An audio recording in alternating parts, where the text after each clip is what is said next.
Before that, the Tories have announced yet another eye-catching policy today. After plans for national service for 18-year-olds and a boost to the triple lock pension, Rishi Sunak has said a future Conservative government would clamp down on what people have branded Mickey Mouse degrees and use the money instead saved to create 100,000 new apprenticeships. University is great and it makes a fantastic option for many people, but it's not the only option. I'm not someone who believes that you have to go to university, and all the apprentices I've been talking to this morning are proof of that, describing it as the best decision they ever made. And what we do know is that there are university degrees that are letting young people down. Independent studies say that around 1 in 5 people who are on degrees would have been financially better off not doing them. About 1 in 3 graduates are on non-graduate jobs. So actually we are better off providing those young people with the opportunity of a high-quality apprenticeship. The regulator will be given the powers to look at underperforming degrees, looking at the progression rates, the dropout rates, the earnings of people on those degrees, and instead we will use that money to fund 100,000 new apprenticeships. And that's an example of the bold action that I'm prepared to take, because that's how we will deliver a secure future for everyone across our country. And in contrast, the Labour Party are still clinging to the notion that everyone has to go to university, and they want to halve the number of apprenticeships. And that is not the right way forward. Well, let's speak to our political editor, Christopher Hope now. He's been on the Tory battle bus in the West Country today. Chris, there you are, ploughing along more road miles than Alan Wicker. I want to ask you a basic question on this one. Why should the taxpayer care about what students waste their money on? We live in a free market. Why is Rishi Sunak extending the state control to who can take what degrees and why?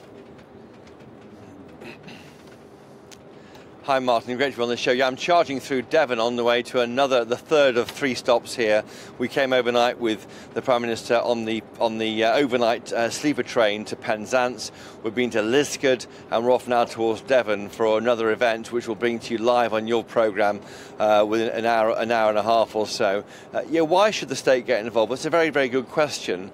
The government's concerned that the market for degrees has ballooned since Labour expanded it back in the 90s. So they reckon about 1 in 8 university places aren't really worth the paper they're written on in terms of the certificate at the end of it. And in fact, people are passing these degrees and they don't really need to have them. They are heavily in debt and they're better off doing apprentices. The idea is the Office for Students will look at what these degrees are, see what the dropout rate, look at what the job prospects are, and if that doesn't pass muster, they will axe them and spend the money saved from not providing them to 100,000 apprentices. It's a neat idea, I think, to try and boost apprentice numbers. And I think, yeah, but for many students, it might be disappointing to find out that their degrees aren't seen to be worthwhile. We have asked the Prime Minister today, name one degree which isn't worthwhile, and perhaps diplomatically he didn't do that.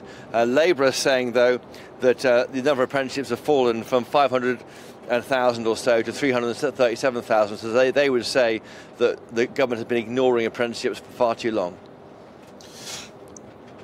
And Chris, why is it, do you think, that they are avoiding the real elephant in the room, and it's this? A lot of these degrees are abused by foreign students. We know there's a high dropout rate on some of these courses, and those visas are being used as a right to remain. We have like 500,000 foreign students coming in, often on these types of degrees, and yet the government is shying away from saying that today. I think if they did, voters would have a much clearer grasp of why this is important to them.